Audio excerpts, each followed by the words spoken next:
1 Peter chapter 1 verses 19 through 21 says, "But with the precious blood of Christ, as of a lamb without blemish and without spot, who verily was foreordained before the foundation of the world, but was manifest in these last times for you, who by him do believe in God, that raised him up from the dead, and gave him glory, that your faith and hope might be in God." Once again, for the purpose of emphasis, Christianity is not of any tribe, is not of any race, it is not of any ethnicity. It is purely the awareness of Christ, the sacrificial lamb, and his kingdom, also known as God's kingdom. It is to know that God has perfected the reconciliation of man with God after the fall of man in the Garden of Eden. Most importantly, it is not a religion, but the offer of a life that death cannot kill and acceptable in God's kingdom. When man fell in the Garden of Eden, he tried to cover up his nakedness resulting from the sin that removed the glory he was created with. Unfortunately, nothing was good enough to restore him in the glory before his fall. The glory that all animals respected and revered. The glory that made him entertain God every day and engaged him in splendid chats. There was no struggle or the need for it at all to have a chat with God. This was the glory that departed from him after the fall. The fall that separated man from God. It kept a distance between them. Though God got separated from man, God's compassion was still there. He therefore sewed a covering of coats of skins for them. Now, the question is this: what skin was this? Or whose skin was it? No animal name was mentioned.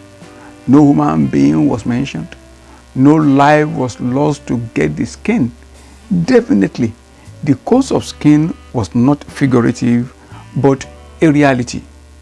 Then, where were the blood and the life in it? The blood and the life must be existing somewhere without a body. And if skin, blood, and life are involved, then there was a slain and the sacrifice was made. Another question is, was the sacrifice made at the instant of the sin that ripped man of his glory, or before? The Bible makes us to understand that there was a slain before the foundation of the world. That sacrifice of the slain was applied only to one part of the fallen man, his shame. Once the glory departed, shame took over. Nakedness was not the problem, but the departed glory. After all, they were naked before the fall and were not ashamed. It was because the glory was there. They tried to cover up their shame with their own effort. Fear came in addition. The spirit dead, the soul in the bondage of sin, and the body exposed to the harshness of the environment, and sickness took over.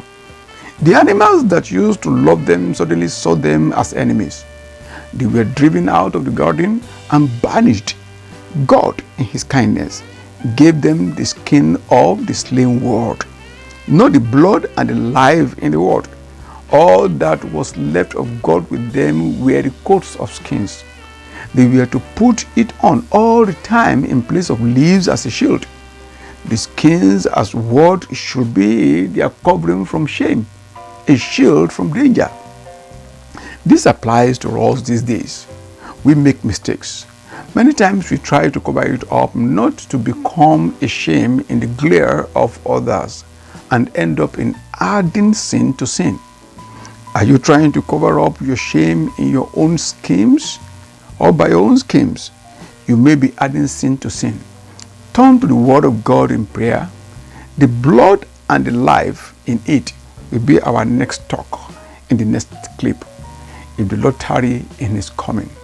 The crow of the cock reminds us of the message in Isaiah chapter 30 verse 1. It says, "Woe to the rebellious children, save the Lord, that take counsel, but not of me, and that cover with covering, but not of my spirit, that they may add sin to sin."